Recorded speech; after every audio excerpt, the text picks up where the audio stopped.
Hello again, everybody. I'm sorry for the issues that we've had on the last stream, but I am back again. I was on earlier to do live retrospective for events. So basically, I am here to say what my experiences was like, what the pros, the cons, what I like to say is what went well, what needs improvement, and what was a hot mess. I just did a live stream that was just terribly affected by the internet and the Wi-Fi, and then my Wi-Fi went completely out. So that's I'll continue to work. But where I actually left off, if I'm not mistaken, is I was actually starting to discuss my experiences, retrospective experience at Megacon. So Megacon is an event in Orlando, Florida that I went to for the very first time. So the positive thing about Megacon is that by streaming, I was just thinking about streaming. Sorry, I'm trying to monitor all the streams. The positive thing about Megacon is that by showing up there, I'm able to reapply for the year later. So that means that I will be there next year, and I'm very excited. The hard part about Megacon is that the overhead was very high for Tiltica specifically, and our location. So that left us in a situation where our income was lower than it potentially could have been. Even though the income was high, in comparison to all the events we've done, because I've done 3 events this year. I did Raleigh, North Carolina for Animate Raleigh. I did Fan Expo in New Orleans. I did Fan Expo Portland, and this one would be Megacon Orlando. Megacon Orlando, yay, you're back. Yes, I'm back. Megacon Orlando was the highest income, even though it was in a slower area. So the one way for me to be able to come back next year, which I will be, is that I reapplied for a table that is a like a more front-facing table, because the way that the Fan Expo catalog of events, including the Megacon event, does is that they have like artist like prime real estate, or like you pay more for a table, but it gives you 2 tables and it's in the front of the aisles. So that type of traffic is actually really good to pay into if those events are ones that you really truly feel like that traffic is going to give you that return on investment that you're looking for. Cozy Mochi says, I want to try Megacon, but I'm so nervous about the cost of doing an out-of-state con. So Cozy Mochi, definitely check in on these retros that I'll be doing, because I'll be talking about all the cons that I go to all year. But you have to ask yourself, like I'm doing for myself, you have to ask yourself, what event is more likely to cover those expenses? And I truly believe that Megacon is one of them. I've done 4 events between January and February so far, and I will be going to I will be going to Fanime this upcoming weekend, and Fanime is one of my favorite events. Like not Fanime, Fanime, not Fanime. Fanime is one of my favorite events, but I keep getting it mixed up with the words Katsucon. Katsucon is one of my favorite events. I love being there. I love the people. I love the experience. I love the traffic. The only bad thing about Katsucon is the Wi-Fi is absolutely terrible. And the other bad thing about Katsucon is I've had pretty poor experiences with the people at the convention center, like the convention center itself. The people who run that have like literally stolen things from me, and I had to run around to try to figure out how to navigate that. They did handle it and it was navigated, but it was very, very bizarre. But the staff for Katsucon as an event, I love them. I've had a lot of experiences with them and over the years, and I heard that some of the staffing has changed, but I'll be able to get a better perspective of that when I visit. Also, because I do Otakon, they also have a booth there that if you do Otakon as a what's the word, as a vendor, and you're able to re-sign up for vendor spaces at Otakon. So that's just kind of like an interesting balance that Katsucon fits in between. It's got a lot of pros and a lot of perks, and I always, even if it's expensive, I always really enjoy my time there, and the return on that investment is very high. So I guess my point was, when it comes down to discussing that specifically with Cozy Mochi, so sometimes it's hard to make profit with a local con, let alone an out-of-state con. You've got to figure out which cons are worth traveling to. So I'm going to be having conversations about my personal experience, which is going to be different from everybody else's experience, to say, as I'm traveling, which ones I'm able to actually say are profitable enough to feel like it's that I can come back. So as of right now, retrospectively for this January and the first con, I will be back to Megacon, which I just was discussing, but my whole feed got cut out. So I'll do a bigger, more in-depth retrospective view anyways, a more controlled and a more organized retrospective view, and I'll post it on to YouTube. But I think I'm gonna have to do that like once quarterly, because I have to mentally wrap my head around traveling a lot and also doing longer feed of video, as well as doing like video editing. I just need to get over figuring out the logistics of it.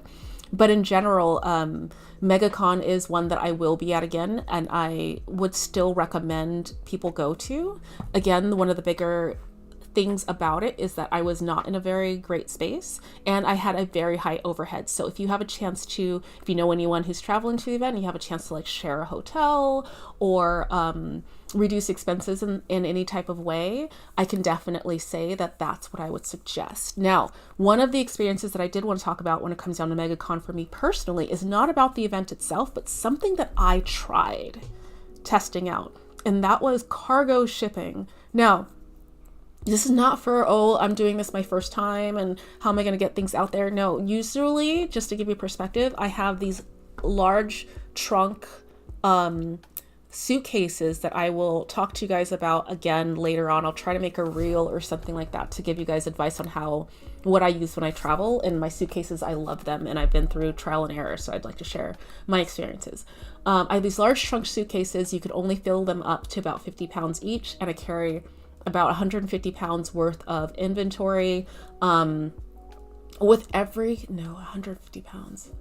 Yeah, with everything, it's probably about 150 pounds, but I shipped over like 350 pounds because I was like worried that I wasn't sending over enough, and I knew I was overdoing it, but I was going to test it out anyways. So I sent over 350 pounds worth of stuff. I think I received about 250 pounds back, or give or take, for those numbers. I don't have the actual it's called a weigh bill. I don't have the actual weigh bill with me, which was something that cargo shipments give when you put in cargo. So what I did was I signed up for what is it called? I signed up for Southwest cargo shipping, because a friend of mine who has a huge display and sends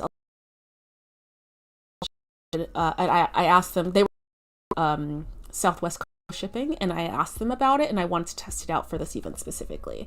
Now, it was very expensive, but I shipped way more than, one, I should have, and two, I normally do. So the amount that I shipped over was significantly higher, and so it's a cost per pound, I believe. So the cost per pound was significantly higher.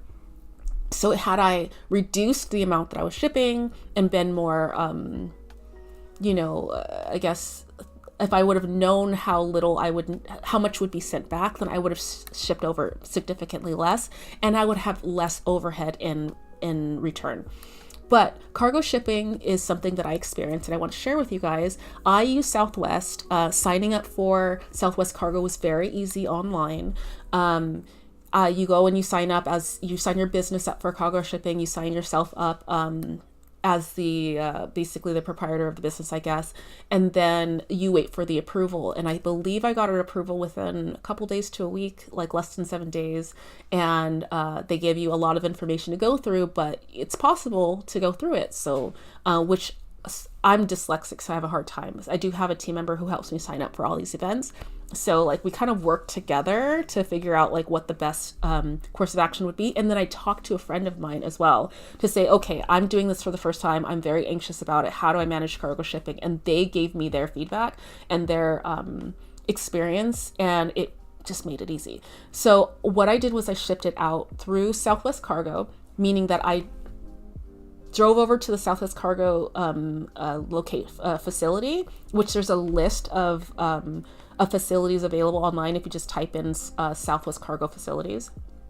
And the closest one to me, I went there. I filled out all the information. I sent it out. Now shipping it out was like closer to $385. I'm telling you, the overhead was very high for this event, like incredibly high.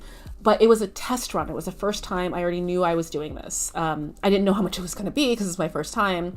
But again, if I would have shipped out less, it would have been less expensive. Out not only just my inventory, but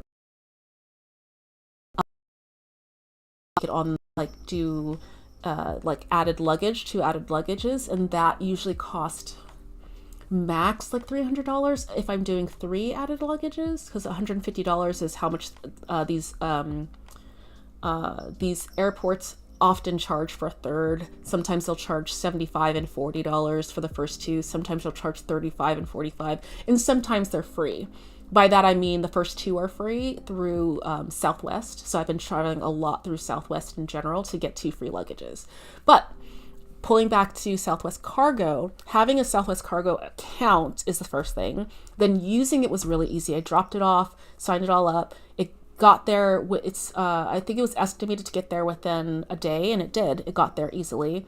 And then that way, when we landed, or my team member landed in Portland, Oregon, sorry, not Portland, and on Orlando, Florida for Megacon, they were able to go to or arrange the flight in a time to where that she would land before the cargo facility closed, go to there and pick it up. Yes, again, very expensive, incredibly expensive, especially since we didn't sell as much as we expected. So shipping things back was an additional $300.